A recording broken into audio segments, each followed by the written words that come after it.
Hello, everybody, and welcome to Living Lineage, here where we talk about ancestral wisdom in real time.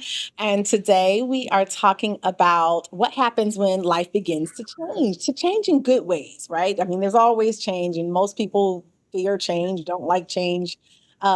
But change can be good things coming in. And we've talked about expanding our capacity and all of those things. But how do we really begin to move when life begins to change? And not just small surface shifts. I'm talking about the meaningful shifts, right? We've talked a lot about expansion and all that. What do Mhm. we do with the new opportunities, the new clarity, the new directions, the new ways of seeing ourselves? What do we do in these moments that can feel exciting, but can also feel a bit destabilizing, right? Because growth doesn't only expand our possibilities, it can also activate old fears and old survival patterns. And so, speaking of expansion and meaningful shifts, I am actually today live here in my new space, which opened on Saturday. And so that has completely changed so many things in my world. And so, how do I anchor in and make Mhm. sure that I don't allow old scripts and old fears to sabotage this for me? So that's what we're going to be talking about today. So, Andy, I like to start by checking in with you. How are you? How's your week going? And how are you happening? How are you dealing with the change that's happening in your life? It's really funny because we talked about last week how opportunities come, and once you're open to the idea that you're inviting these opportunities, they just start opening doors, right? We talked about that even a couple of weeks ago, and yeah, in the last week, it's like I'm just talking with people that I known for the last 2, 3 years, and now we're thinking about putting together monthly events, with like 2, 3 people, and it's like things are happening so fast, and we're getting together with people that have similar visions, similar values. So it is very interesting once you tap into that energy, right, and letting it go, and then things just come in, and I gotta say, I'm a little anxious. you know? Right. Yes. And that's fair. That's very Yeah. common, right? Because and we want these things, we ask for these things, we wait for these things, and then when they're here, it's like, wait, hold on, right? Or like the old adage, be careful what you ask for. But Exactly. but here's the thing, right? And why that happens was our nervous systems are wired to prefer the familiar, even if the familiar isn't the best, Hmm. right? If it's familiar, it's fine. Even, if the familiar is uncomfortable, the body will still prefer the familiar, the nervous system. And so, again, we always talk about our ancestral lineages, right? And a lot of them, stability could not be assumed, right? So change meant risk. So we're wired, we've been trained, we've been socialized to minimize risk because risk, taking meant that a lack of safety. So when life begins to like open, part of us may still interpret the expansion as danger. Hmm. So we start, So true. what can go wrong? Or I'm more exposed now. So how do I protect myself and all of that? And so this can really show up as like doubting new opportunities. Hmm. Um, something presents itself and something you've always wanted, even perhaps, and now you're like, well, maybe I don't really want that, or maybe I'm not ready for that. Um, Procrastinating and withdrawing, right? Taking a long time to sign the contract, Yeah.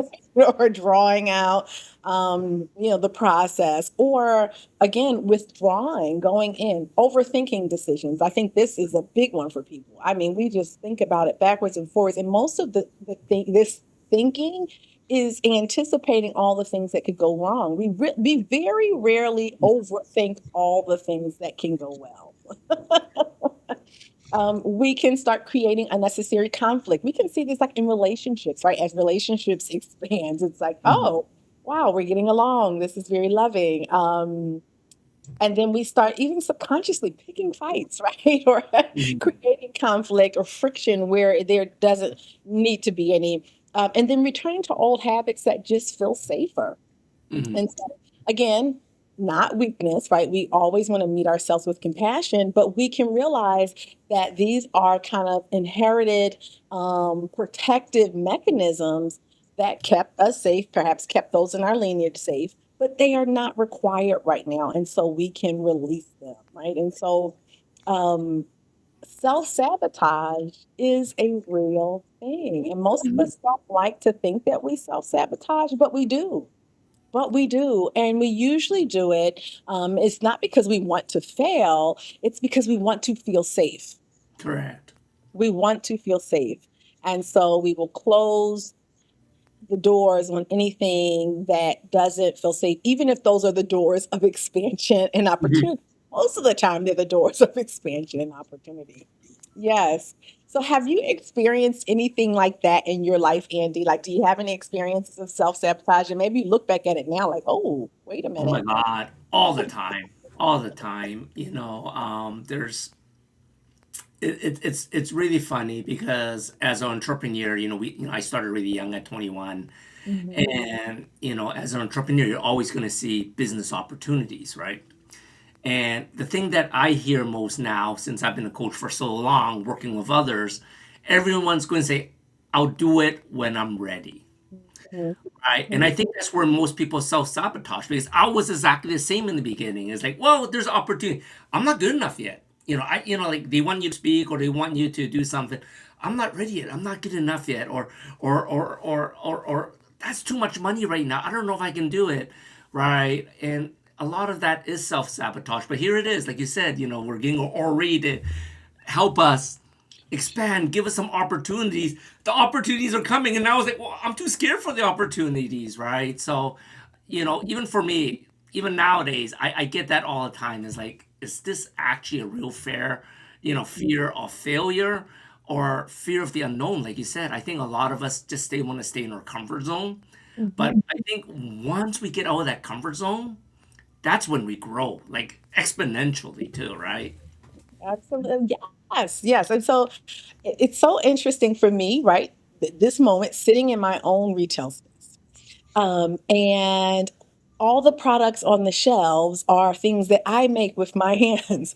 And so, but in order to like put that out there, I Mhm, had to really face my fear of visibility. This really triggered my mhm, fear of visibility, my fear of judgment. What if my medicine isn't good enough or it's not as good as this person, or mhm, fear of loss, right? This being in the space and holding the space requires time and energy, mhm. effort, money. Yes. And so losing maybe some of my leisure time, or the perception that I'm losing. Mhm. And sometimes it's fear of success itself. What Yeah. if this thing blows up? Right? And so there were moments where I would want to slow myself down because, part of me was not yet convinced that it was safe to grow. Now, Mhm, I didn't just, so this is the thing when we push it aside and act like that doesn't happen, but we can acknowledge it and meet it with compassion. And so I had to take breaks. I had to have days where I rested. I had to ask for my ancestors in my Ori for guidance and for help, mhm. like to really navigate the process, because otherwise I would have self-sabotage because I, Yes. again, keep myself safe. And so, again, understanding this allows us to respond with compassion, right? We ought to meet ourselves with compassion rather than frustration. We don't have to be frustrated with ourselves, and we don't have to stay in the same patterns. We can have the expansion and success that we want, but we need to realize that it's a process there. Yes. So when I think about like navigating expansion with awareness, right? So how do we move through this change without unconsciously blocking ourselves? Because that it's truly usually unconscious that we block ourselves. Mhm, Uh, Here are three grounded practices that I would like to offer. The first thing is to name what is shifting, right? When we have clarity, that reduces fear. When we can articulate what is changing, it becomes less overwhelming. Right. And so for me, what was shifting for me? I was shifting into a more visible space. I was shifting from doing all of this work in my home, um, and being somewhat anonymous, kind of behind just my website. And now I'm here. People are mhm. interacting with me physically, right? And and they see me, I'm holding the product as they're, and so so that, okay, so that was a level of exposure that felt, ooh, I don't know. But as I named it and got clarity around, okay, that's what's changing, it was less overwhelming, right? I was Mhm. able to kind of start getting more settled and situated. Move at a sustainable pace, right? When I signed the lease on this, I gave myself 2 months to get everything going. Correct. Probably could have got it done sooner, but I wanted to steward my energy. I wanted to be kind to my nervous system. And I wanted to be able to move at a sustainable sustainable pace. And so Mhm. expansion doesn't require urgency. So much, again, we always live in urgency, but it doesn't require urgency. Um, Growth that is integrated, so taking Mhm. our to integrate, right? That is what lasts. Urgency, we hear crash and burn, right? Yes, Mhm.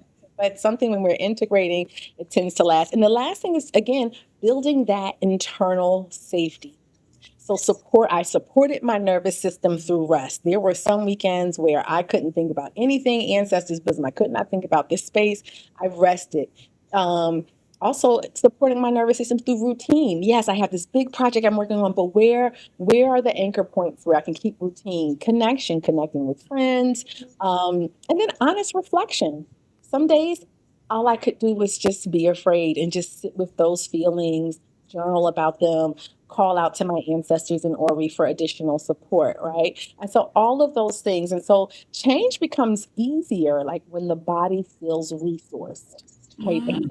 that's what this is really Yes. about. Giving your body, understanding that your body is always trying to keep you safe, your nervous system. So Mhm. how to nourish it and resource it as we're expanding and going through changes. I think that is so amazing how you bring that all together because, like you said, nourishing the body, the mind, the soul is so important. Everyone usually just worry about the body, but there's so much more, right? Yes, absolutely, absolutely. So, of course, I'm sitting here with all these herbs behind me. So I want to talk about some herbs that kind of help with Yes. these ability to adapt to change, adapt to stress. Like, so one of the things I have on this shelf right behind me is Tulsi or holy basil. That's an adaptogenic herb, which is could be used as a tea, it could be used as a tincture, and that helps us find balance spiritually, right, Mhm. in our bodies and in our mind. And so uh, I was using my balance tincture quite often during this process, and I'll continue, right, as I'm expanding, as I'm being more exposed, as customers are coming in, and services are expanding, products are Mhm. expanding, staying balanced. Of course, some of our tried and true things for just peace, our lavender. I will never stop talking about rose. Like rose, rose is one of my most closest plant allies. But just Mhm. so it doesn't even have to be something. Holy basil is a little more specialized. I mean, most people don't just have that laying around. Mhm. But it can even be just the simple things, chamomile, a cup of tea, those kinds of things that just nourish us and give us space. And those herbs that will walk with us, right, journey Mhm.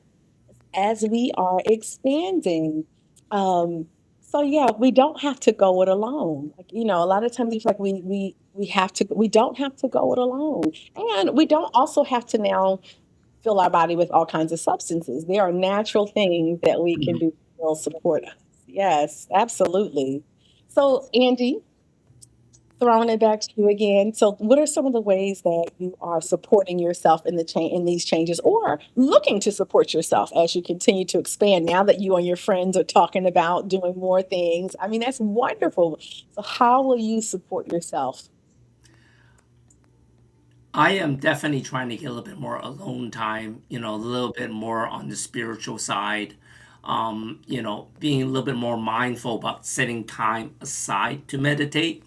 Right. I'm still struggling to connect with my Ori. I think we need to definitely connect to figure out how to do that properly. I'm sure I'm doing it all wrong.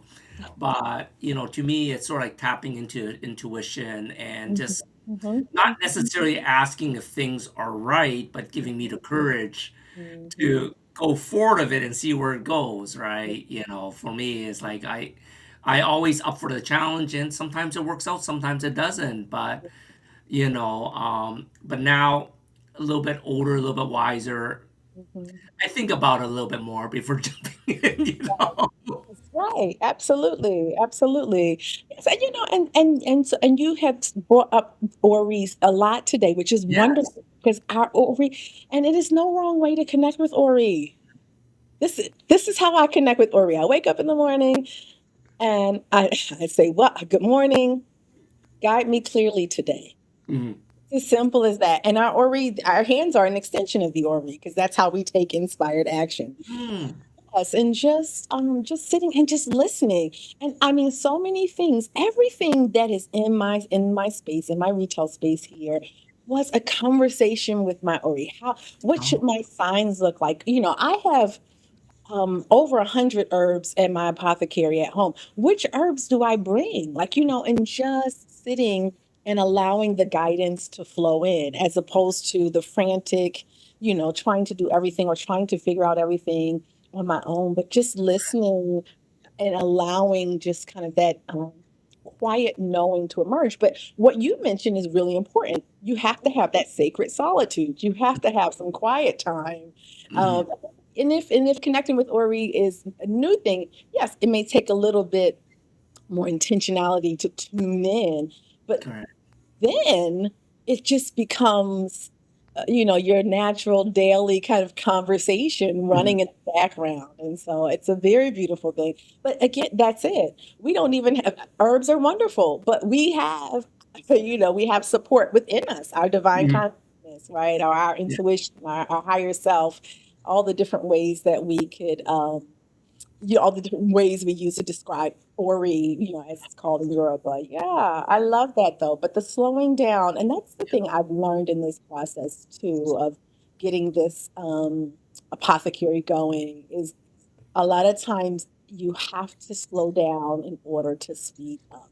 Yes. Like when I Exactly. allowed myself to rest, the times when I was active, it was much more accelerated. It was much Mhm. more effective, Correct. as opposed to pushing myself, burning the midnight oil, and all of those kinds of things. That rest is so important because that was a time for my nervous system to be nourished and reset and kind of, settle into this new reality as opposed to the push, push, push, go, go, go. Yeah. Mhm. I love We're really at a different point. Like even this is coming up with a lot of my clients too. I was doing readings yesterday, and that. this Mhm. was coming up for a lot of the three clients who booked readings yesterday were all thinking about moving away from the traditional 9 to 5 and into kind of more entrepreneurial, more Mhm. creative. And we talked about how ease and receptivity, like that is like the new currency. Like that Mhm. grit and grind Correct. for so many of it, like that is no longer like it's not the time, like that timeline has completely fizzled out or something. I don't know if we've all just elevated or most of us have elevated or um and so trying to approach these new things in that old way just doesn't work. Mhm.